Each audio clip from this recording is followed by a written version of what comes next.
వాళ్ళ పత్రికా సమావేశం పవన్ కళ్యాణ్ శ్రీవారి లడ్డూలను అయోధ్య రామ మందిరానికి 1,00,000 లడ్డులను సరఫరా చేశారు. నేను పొరపాటున 4 రోజుల క్రితం ఆయన మాట్లాడిన మాట వాళ్ళ శాసనసభ సమావేశంలో. దీనికి ముఖ్యమంత్రి గారికి ఏం సంబంధం ఉంది?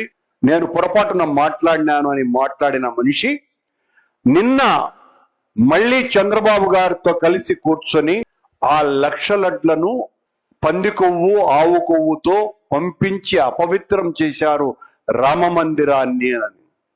దీనికి చాలా స్పష్టంగా సంవత్సర కాలంగా నేను సమాధానం ఇస్తూనే ఉన్నా.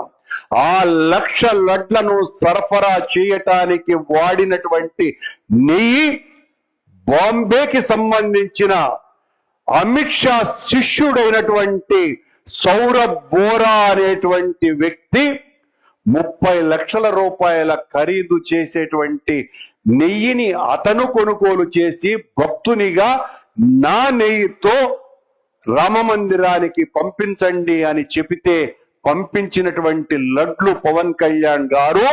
అదే సౌరభ్ బోరా మళ్ళీ ఇప్పుడు చంద్రబాబు గారి నేతృత్వంలో ఉన్నటువంటి బిఆర్ నాయుడు పాలక మండలిలో కూడా సభ్యుడు అన్నటువంటి విషయాన్ని మీరందరూ కూడా అందరికీ తెలియజేయవలసిందిగా కోరుతున్నాం.